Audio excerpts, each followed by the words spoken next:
السلام عليكم ورحمة الله وبركاته.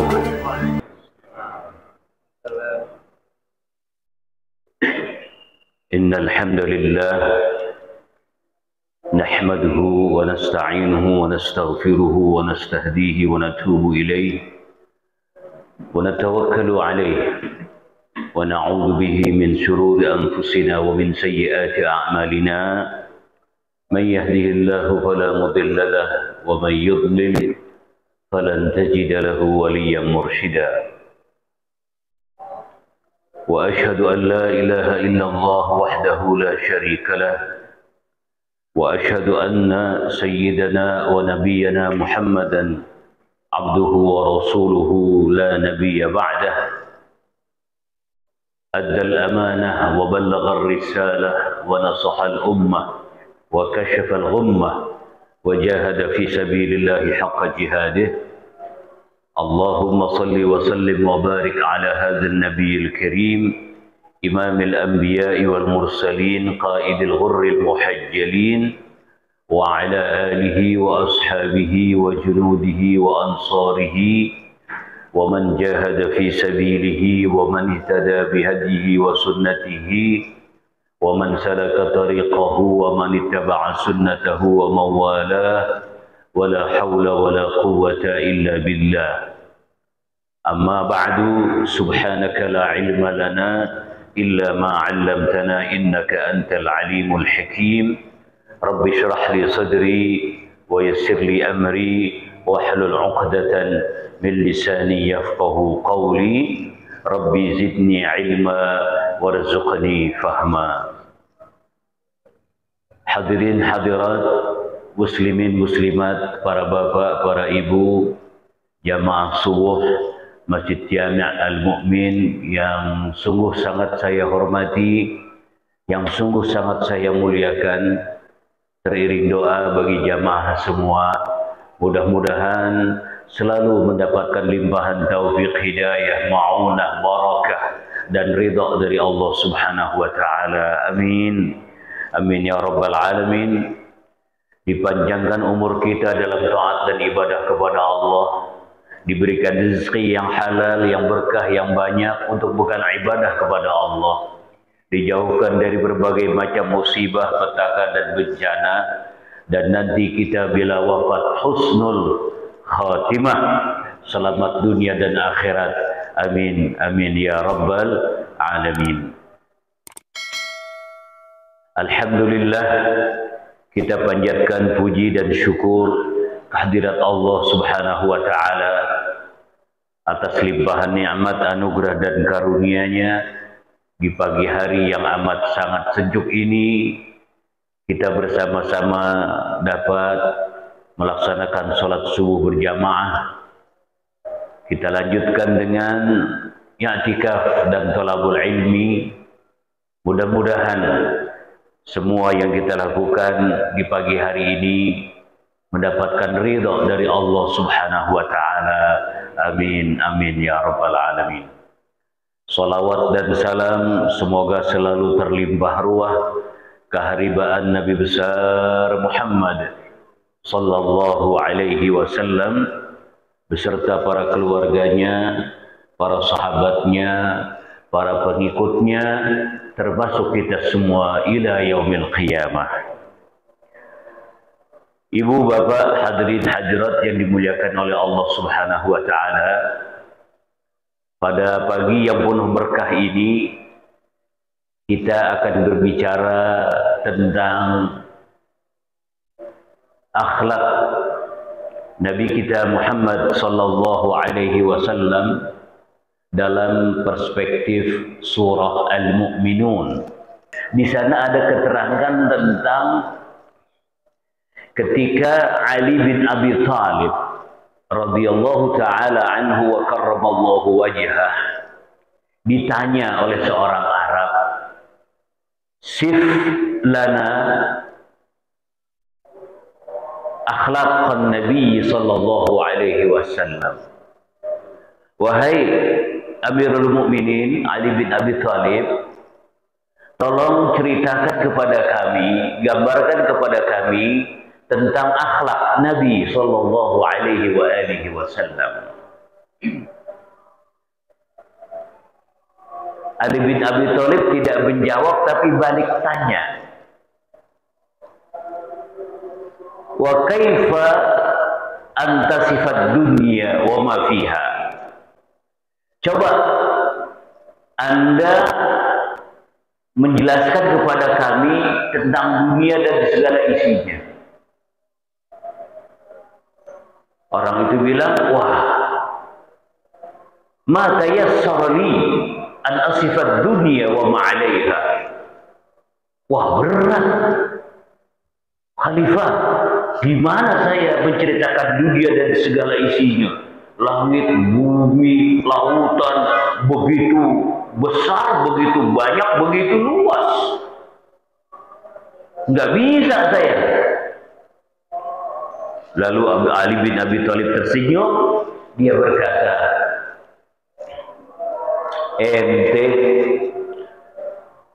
menyebutkan dunia saja tidak sanggup. Padahal dunia itu disebutkan oleh Allah Subhanahu wa taala di dalam surat An-Nisa dengan sebutan qalil. Qul mata'ud dunya qalil wal akhiratu khairun liman ittaqa wa la tuzlamuna fatila. Bahwa dunia itu qalil. Qalil apa artinya Bapak Ibu? Sedikit, little, setitik. Dunia itu sedikit. Yang disebutkan oleh Allah bahwa dunia itu sedikit, ente nggak sanggup menjelaskan kepada saya.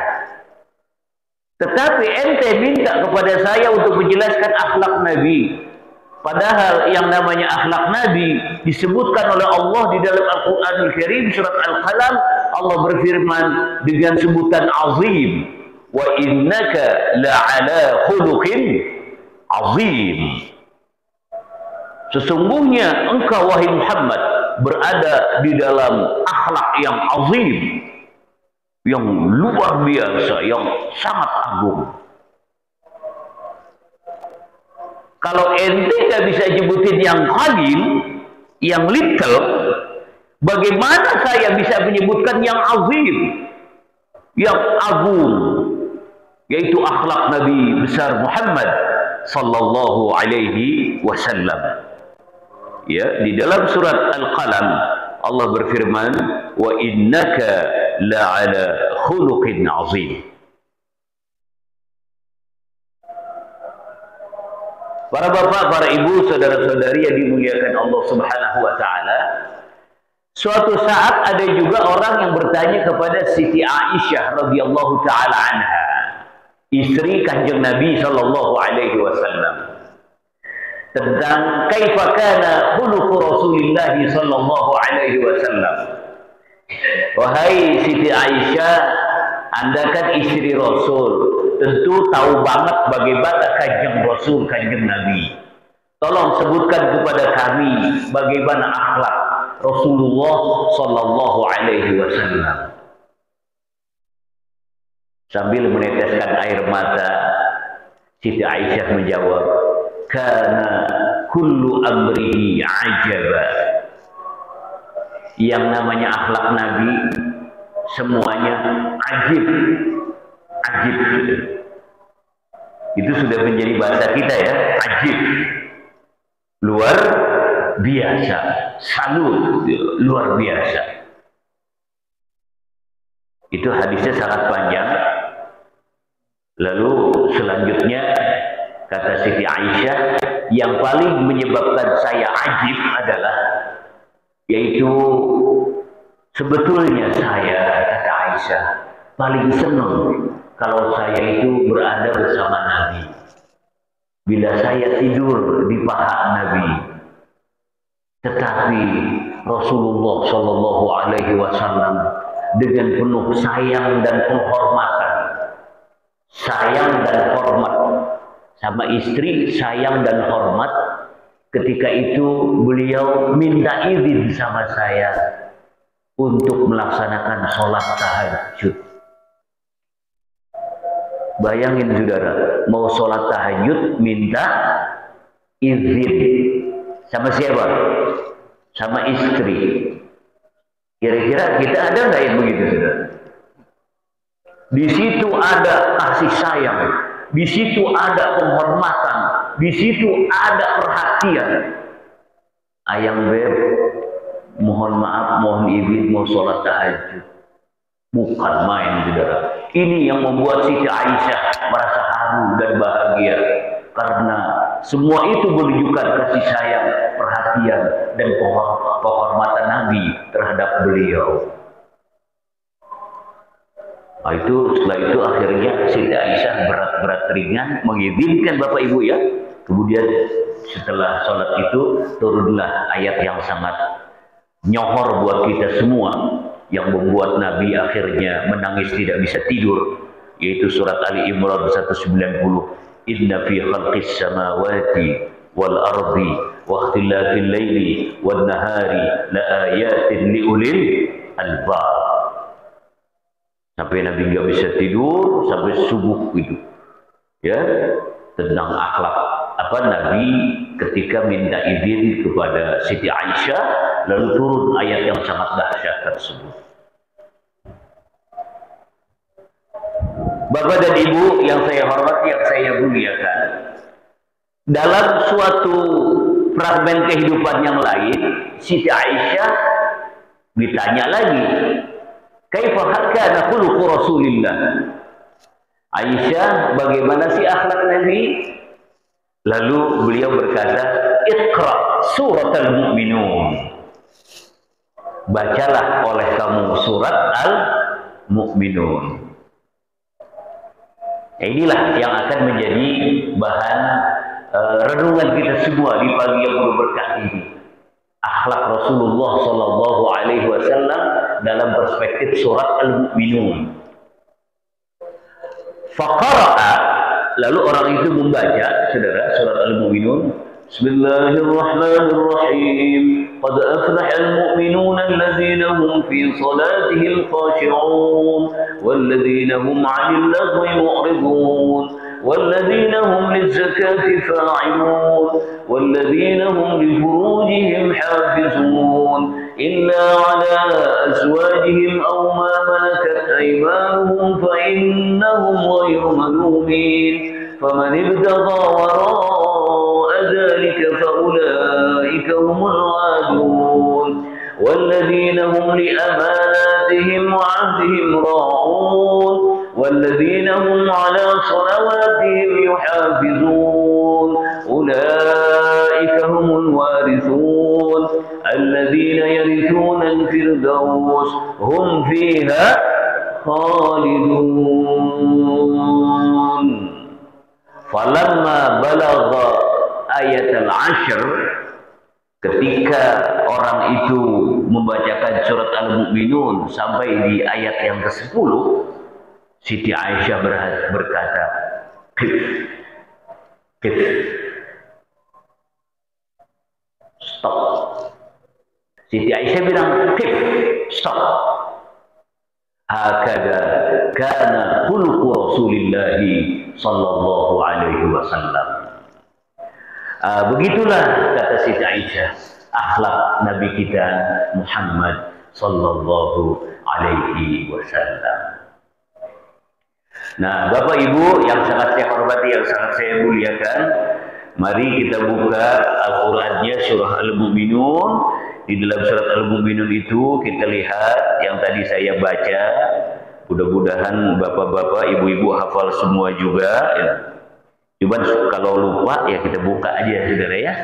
Ya, Al-Qur'annya surat Al-Mu'minun, yaitu surat yang ke-23.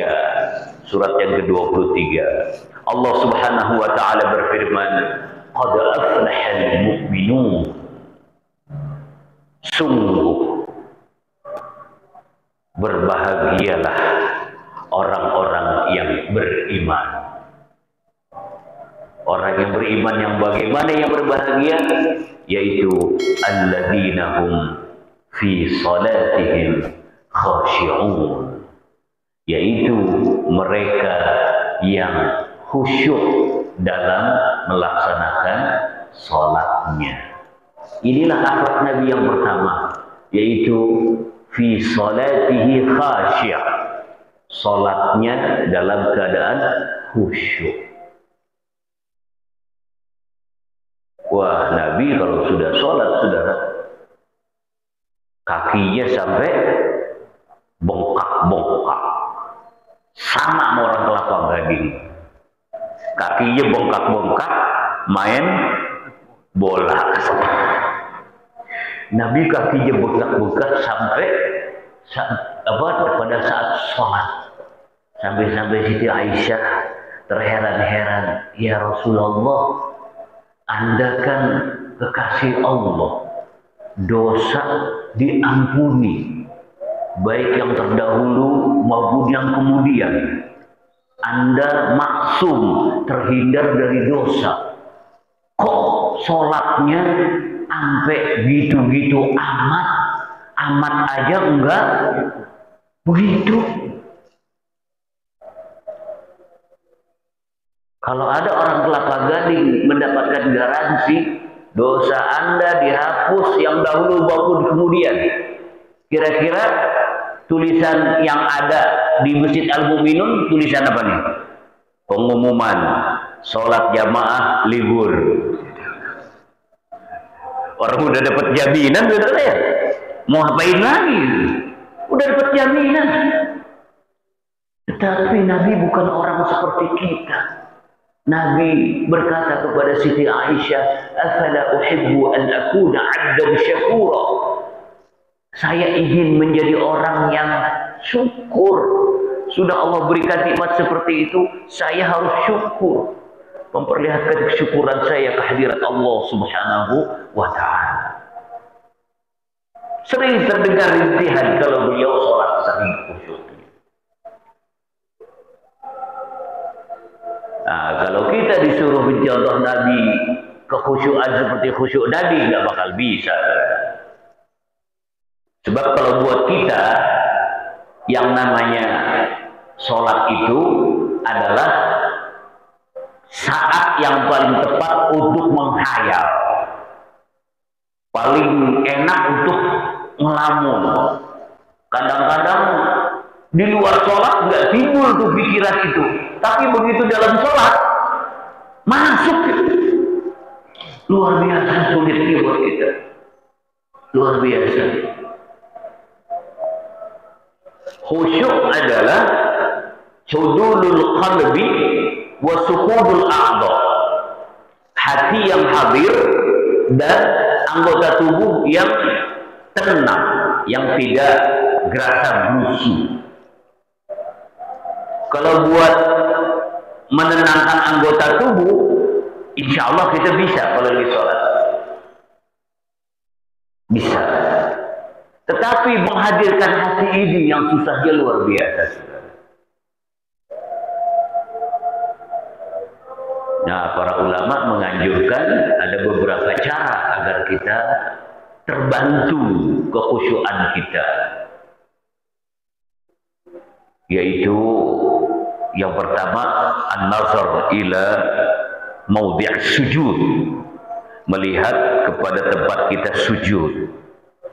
Mata jangan kelayaban kalau lagi sholat.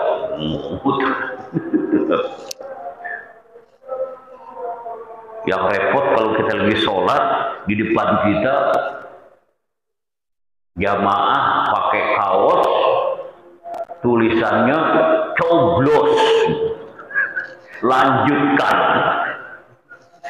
coblos. Waduh, kok lagi sholat pakai kaos partai? Kaos partai mah buat lap aja, jangan buat sholat. Sudah. Menghadirkan hati, an-nazar ila maudhi' sujud, memandang ke tempat sujud. Kemudian yang kedua yaitu at-ta'ani fi qira'atina. Kita memperhatikan bacaan-bacaan kita. Apalagi kalau imamnya enak gitu ya, kayak tadi kita perhatiin. Nyaman jadinya menambah kekhusyuan kita. Ya, at-tafakkur fi ma'anihi, merenungkan maknanya. Kita renungkan maknanya. Repotnya kadang-kadang kita, karena kita bukan orang Arab ya, kita nggak paham ya. Susah ya. Makanya perlu belajar, saudara ya. Perlu belajar, kita terus berusaha belajar dan belajar. Kemudian yang keempat yaitu adanya kesadaran kepada siapa kita menghadap. Kesadaran kepada siapa kita menghadap, yaitu kita menghadap, kita beribadah, kita sholat kepada Rabbul Alamin, kepada Allah Tuhan semesta alam.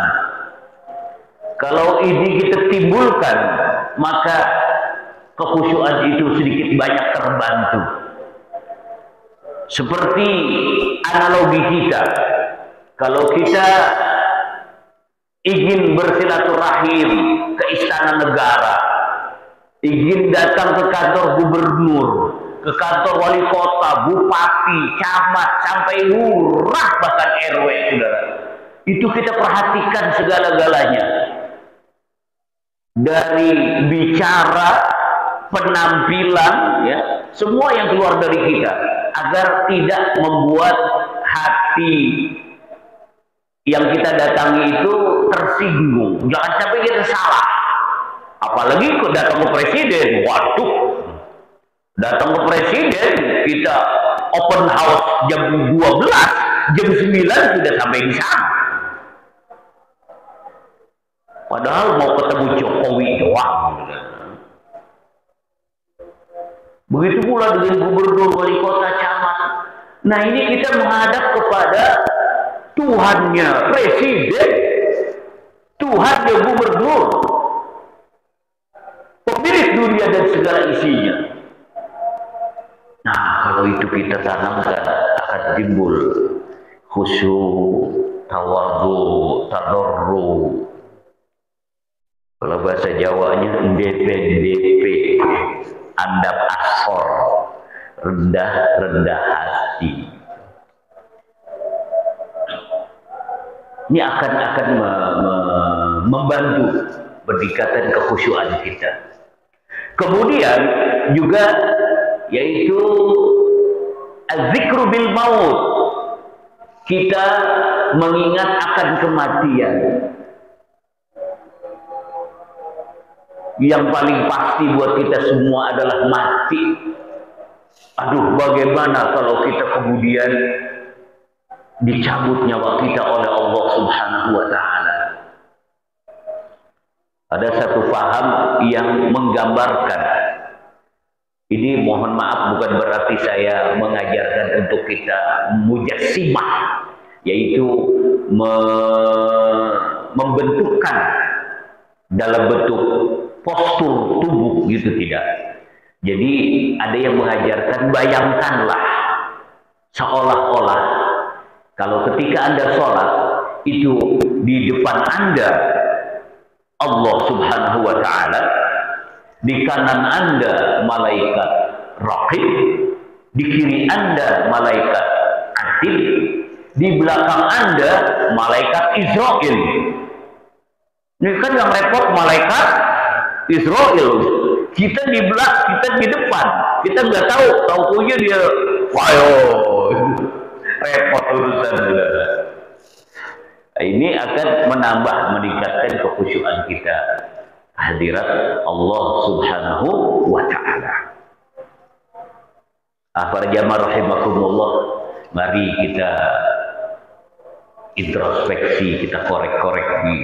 Kira-kira sholat kita sudah bisa khusyuk 100% apa enggak ya? Kayaknya enggak ya. Terus terangnya enggak lah. Berat sekali, saudara. Makanya at least paling tidak ketika kita takbiratul ihram, kita konsentrasikan kehadirat Allah Subhanahu wa Ta'ala. Ini yang pertama, para jamaah rahimakumullah, akhlak mukminin yang seharusnya mencontoh akhlak Nabi kita Muhammad sallallahu alaihi wasallam, yaitu meningkatkan kekhusyuan di dalam ibadah kita kehadirat Allah Subhanahu wa taala. Yang kedua, para jamaah rahimakumullah, Allah berfirman selanjutnya, walladzina hum 'anil lahwi mu'ridun, yaitu orang-orang yang meninggalkan hal-hal yang unfaidah, meninggalkan hal-hal yang tidak bermakna, meninggalkan hal-hal yang membuang-buang kesempatan semata. Waduh, para jamaah, lebih-lebih di zaman now, zaman medsos, betapa banyak waktu terbuang. Ya, seseorang hanya asik setiap hari begini aja sudah terbuang. Nabi sallallahu alaihi wasallam bersabda, min husni islamil mar'i tarkuhu ma la ya'nihi. Di antara tanda bagusnya Islam seseorang adalah meninggalkan hal-hal yang tidak bermanfaat buat dirinya. Tapi kita sudah terbiasa itu dengan hal-hal yang tidak bermanfaat. Kita habiskan waktu untuk ngobrol ngalor ngidul mulon ngetang nongkrong. Oh, kemarin coba saudara, waktu bola Piala Dunia itu luar biasa waktu kita habis ya untuk nonton bola itu. Satu hari ada 3 pertandingan kali 2 jam, 6 jam saudara. Wah, luar biasa, 6 jam belum yang lainnya. Kalau kita renungkan, saya ini misalkan umur saya 45 tahun, misalkan saudara ya, misalkan 45 tahun, itu habis untuk tidur saja itu sudah 15 tahun. Habis untuk tidur 15 tahun. Dapatnya apa? Wong sampai ke ujung ranjang aja nggak dapat. Tidur kan ukur ranjang gitu, ujung sini sama ujung kaki, nggak nyampe udah 15 tahun. Ya, di samping perlu ya manfaat tidur, memang sudah kuasa Allah untuk mengembalikan keseimbangan tubuh itu. Tapi yang jelas banyak terbuang, kecuali kalau tidur kita berkualitas, tidur yang kita dahului dengan wudu, lalu kita membaca wirid-wirid, zikir-zikir, ya. Nah, itu tidur kita berkualitas tuh. Cuman kan orang Kelapa Gading kira-kira berapa persen yang kalau tidur wudhu dulu? Berapa persen yang kalau tidur megang tasbih? Kalau tidur megang handphone, saya yakin banyak. Jadi gitu pakai upload status. Bobo cantik dulu gitu. Bukan zikir, saudara. Tidur saja sudah habis 15 tahun.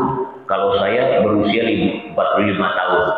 Karena tidur kan umumnya 8 jam gitu ya. Ada yang 5, 6, 7, tapi kita ambil pukul rata 8 jam. 8 jam itu kan sepertiga dari 24 jam. Habis waktu kita untuk tidur 8 jam. Untuk nonton bola 2 jam. Untuk ngobrol-ngobrol 2 jam. Ibu-ibu untuk nonton Indosiar sinetron 1 jam. Macem-macem. Sedangkan ibadah kita berapa menit? Masya Allah, luar biasa. Terlalu banyak yang tidak berfaedah. Padahal Nabi mengingatkan kita semua, la tazulu qadama 'abdin hatta yus'ala an arba'. Nanti kaki kita tidak akan bergeser kecuali bisa menjawab 4. An umrihi fima afna, umurmu kemana engkau habiskan? wa an syababihi fima abla, masa mudamu, masa yang penuh dengan energi, semangat, ya, kemana engkau tunaikan, engkau habiskan masa muda. Lalu wa an ilmihi fi madza amila bih, ilmumu kemana engkau amalkan, apakah engkau amalkan. Wa an malihi min aina iktasaba wa fima anfaqa, hartamu dari mana engkau dapatkan, kemana engkau keluarkan. Waduh, karena itu Nabi sudah mengingatkan kita, mukmin yang terbaik adalah meninggalkan hal yang tidak bermanfaat buat dirinya, baik manfaat dunia maupun manfaat akhirat. Walladzina hum 'anil lagwi mu'ridun, orang-orang yang meninggalkan hal-hal yang tidak ada manfaatnya. Kita diberikan anugerah umur panjang oleh Allah, para jamaah. Mari kita bijaksana dalam memanfaatkan kesempatan yang Allah berikan ini. Kita tidak pernah tahu kapan malaikat Israel datang menjemput kita. Kalau lagi pengajian kayak begini, malaikat Israel datang, kita redo. Tapi kalau lagi naudzubillah melakukan hal-hal yang tidak diridhoi oleh Allah, malaikat Israel datang, udah nyabut nyawa segebes-gebesnya itu malaikat Israel.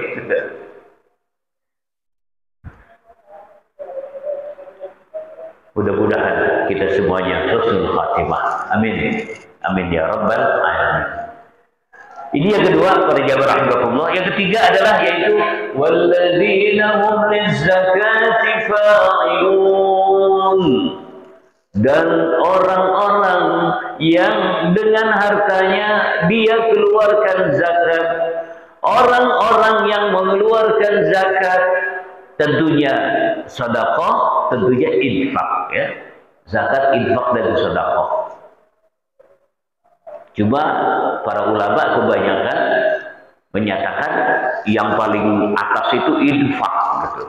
Infak adalah totalitas dari zakat, sedekah, dan semacamnya. Kata-kata yang paling utama infak, induknya. Seperti firman Allah Subhanahu wa taala, alladzina yu'minuna bil ghaibi wa yuqimuna as-salata wa mimma razaqnahum yunfiqun, dan dia menginfakkan sebagian hartanya. Infak paling besar induknya, kemudian ada turunannya, ada yang namanya infak wajib. Infak wajib itu namanya zakat. Kalau zakat kan wajib, ya, kalau zakat wajib. Lalu ada yang sunnah, yaitu sedekah. Lalu ada juga yang mubah, tergantung nawaitunya, niatnya apa, yaitu hadiah, hibah, itu mubah. Hadiah dan hibah. Hadiah itu bentuk perhatian dan kasih sayang dari bawah ke atas. Kalau hibah itu pemberian antara sesama. Hibah, hadiah, sedekah, zakat, ujungnya paling pokoknya adalah infak. Jadi yang paling besar infak. Itu perbedaan infak, zakat, sedekah, hibah, hadiah, gitu. Nah, orang yang beriman, yang mengikuti akhlak Nabi adalah orang yang mengeluarkan hartanya untuk diberikan kepada orang yang lebih membutuhkan. Inilah akhlak yang sangat mulia yang patut kita contoh dan tiru, bahwa secara umum kita perluas maknanya adalah bagaimana diri kita ini menjadi sumber kebaikan buat orang lain semampu kita. Mumpung Anda masih menjabat, tanda tangan laku, manfaatkan jabatan Anda, tanda tangan Anda untuk kemaslahatan umat, bukan buat usahain umat. Mohon maaf, giliran BBM subsidinya dicabut, nelayan pada kebingungan. Giliran mobil listrik dikasih subsidi. Tuh logikanya di mana? Nggak tahu. Jadi manfaat untuk orang banyak. Kalau mobil listrik kan hanya untuk sebagian orang. Kalau nelayan kan rakyat banyak. Mumpung masih punya jabatan, manfaatkan jabatan Anda untuk kemaslahatan orang banyak. Kalau Anda menjadi orang kaya, manfaatkan kekayaan Anda ini untuk kemaslahatan orang banyak. Tidak Anda rasakan sendiri, tapi orang lain berbahagia mendapatkan bagian itu dari Anda. Jabatan tidak ada, harta orang duit, ya tenaga. Manfaatkan tenaga kita, skill kita, keahlian kita untuk kebaikan orang. Wah, nggak punya juga skill, tenaga, ya udah minimal doakan, berikan dukungan, motivasi dan dorongan kepada orang yang berbuat baik dalam bentuk doa. Mudah-mudahan dimudahkan oleh Allah Subhanahu wa Ta'ala. Doa nggak mau juga, ada lagi bahasa Jermannya bilang cicing, seperti cicing gitu kan, menengok. Jangan banyak ngomong. Kalau nggak bisa bantu babar belas, udah deh. Jangan nyinyir melulu, membuli melulu, fitnah melulu, menjelek-jelekan orang melulu. Seseorang mendapatkan tempat terhormat dalam agama kita apabila dia lebih banyak memberikan manfaat buat orang lain. Khairun nas anfa'uhum linnas. Sebaik-baik manusia adalah yang paling banyak manfaatnya untuk orang lain. Sesuai kemampuan kita, meskipun coba senyum. Karena orang ada juga yang buat senyum aja pelit banget. Susah banget lihat senyum dari mukanya tuh. Kalau ngelihat dia itu tampang kayak dompet tanggung bulan terus. Senyum aja enggak. Iya senyum, tapi jangan setiap menit senyum. Senyum lagi. Wah, ini mesti dibawa ke psikiater. Jadi jangan rendahkan kebaikan sekecil apapun, meskipun Anda memberikan senyuman kepada saudara Anda. Cicak di dinding diam-diam merayap, datang seekor nyamuk lalu ditangkap, itu dianjurkan dibunuh. Kenapa? Karena alasannya diantaranya dia mempunyai peran kecil dalam ikut membesarkan api yang membakar Nabi Ibrahim alaihissalam. Raja Namrud membakar Ibrahim, lalu cicak membantu meniupnya. Kayak apa sih angin yang keluar dari mulut cicak gitu? Tapi sedikit sekali. Tetapi salah satunya di antaranya dalam kitab disebutkan karena itu, karena dia berperan dalam proses pembesaran api yang membakar Nabi Ibrahim, meskipun ya nggak signifikan gitu ya. Termasuk semut. Kenapa semut dimuliakan oleh agama kita? Karena semut mempunyai peran signifikan untuk tidak signifikan, mempunyai peran meskipun tidak berarti ya, untuk memadamkan api tersebut. Semut bawa air. Ya, air yang dibawa tersebut banyak apa enggak? Nggak ada setetes sama sekali, tapi dia berusaha mematikan api tersebut.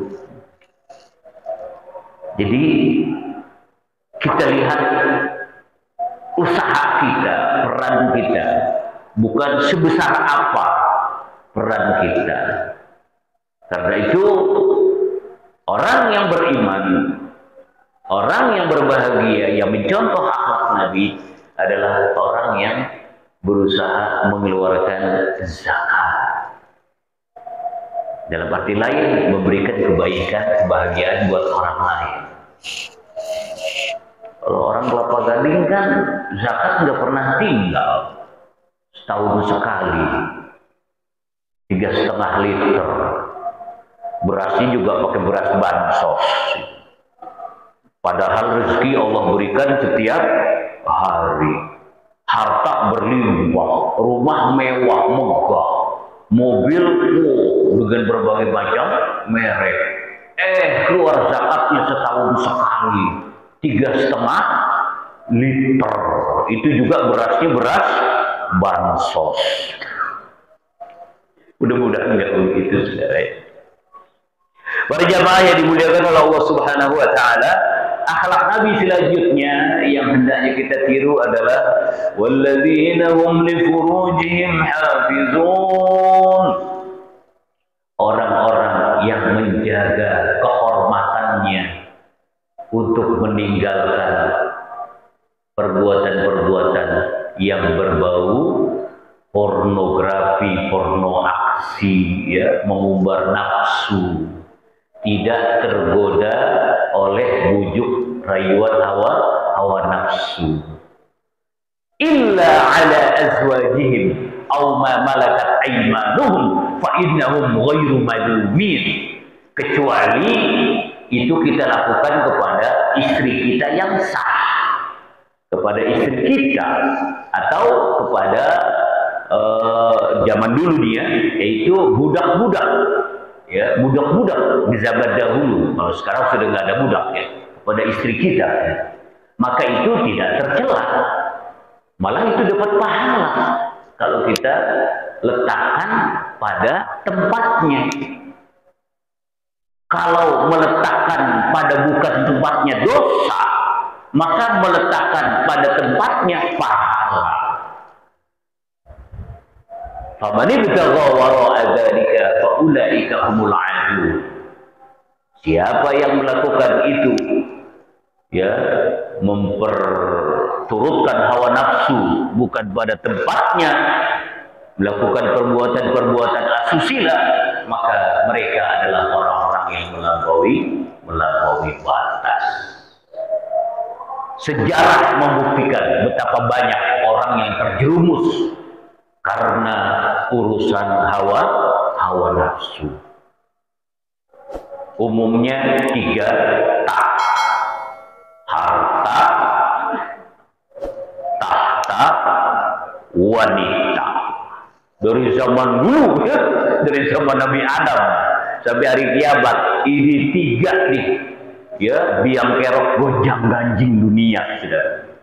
Harta, tahta, wanita. Kita harus waspada, ya, untuk bisa bijak dalam memperuntukkan 3 tak ini, saudara. Kita singkat saja para jamaah, waktu terbit sudah masuk ya. Lalu walladzina hum li amanatihim wa ahdihim raun. Orang-orang yang menjaga kredibilitasnya, integritasnya, kejujurannya, amanahnya, janji-janjinya, dia jaga ini untuk mengikuti Nabi Shallallahu Alaihi Wasallam yang terkenal dengan 4 akhlaknya, yaitu siddiq, tabligh, amanah, fatonah. Siddiq benar, tabligh menyampaikan, amanah dapat dipercaya, fatonah cerdas. Inilah akhlak Nabi yang disebutkan oleh Allah dalam surat Al-Mu'min ini. Dia menjaga integritas, kredibilitas, dan kejujurannya. Tidak terjebak dengan perilaku-perilaku munafik. Apabila berbicara, dusta. Apabila dia janji, ingkar. Apabila dia diberi amanah, khianat. Ini adalah perilaku orang-orang hipokrit, perilaku orang munafik. Orang yang mengikuti akhlak Nabi selalu berusaha menjaga kredibilitas dirinya. Yang terakhir, walladzina hum 'ala shalawatihim yuhafizun. Orang yang mampu memelihara salatnya, orang yang mampu menjaga salatnya, memelihara dan menjaga salat. Jumhurul ulama menyatakan melaksanakan salat pada waktunya. Dia tidak tinggalkan sesuai dengan aturan-aturan dan pada waktunya. Tapi ada juga tafsir secara luas, tematik, yaitu memelihara sholat, artinya menjaga semangat sholat. Semangat sholat yang kita lakukan, para jamaah rahimakumullah, adalah melaksanakan 3 rukun agama. Rukun agama itu ada 3, dan itu kita lakukan semua pada saat sholat. Yang pertama yaitu iman. Rukun agama yang pertama iman. Iman adalah keyakinan kepada Allah, Rasul, ya, malaikat, kitab, hari akhir, hari kiamat, takdir baik dan buruk. Kita semua amalkan itu. Kemudian yang kedua, rukun agama yaitu Islam. Islam adalah praktek dari iman itu, yaitu 2 kalimat syahadat, salat, zakat, puasa, dan haji jika mampu. Ini kita lakukan semua pada saat kita sholat. Nah, kemudian yang ketiga yaitu ihsan. Ihsan. Rukun agama yang ketiga adalah ihsan. Apa itu ihsan? Kita beribadah kepada Allah seolah-olah kita melihat Allah. Padahal kita tidak melihat Allah. Yang pasti Allah melihat kita. Semangat kesadaran bahwa kita selalu di dalam penglihatan Allah, pengawasan Allah, ini kita bawa di luar sholat. Meskipun di luar sholat, kita sadar kita selalu di dalam pengawasan Allah Subhanahu wa Ta'ala. Lalu Allah menutupnya di ayat 10 dan ke-11. Ulaika humul warithun alladzina yarithunal firdaus hum fiha khalidun. Mereka itulah orang-orang yang akan mewarisi surga Firdaus. Mereka kekal di dalamnya selama-lamanya. Mudah-mudahan kita semua termasuk orang-orang yang bisa mengikuti akhlak Nabi Sallallahu Alaihi Wasallam dalam surat Al-Mu'minun ini, sehingga kita berhak mendapatkan surga Firdaus. Amin, amin ya Rabbal Alamin. Para jamaah rahimakumullah, nah waktu terbit sudah lewat ya. Pas ya? Pas ya, jam 5.38. Oleh karena itu lebih dan kurang mohon ikhlas, mohon ridho, mohon maaf yang sebesar-besarnya apabila ada hal-hal yang kurang berkenan yang sempat saya saya sampaikan semuanya dari Allah Subhanahu wa taala yang baik, yang buruk dari kebodohan dan kekurangan saya sendiri. Terima kasih. Wallahul muwaffiq ila aqwamit thoriq. Wassalamualaikum warahmatullahi wabarakatuh.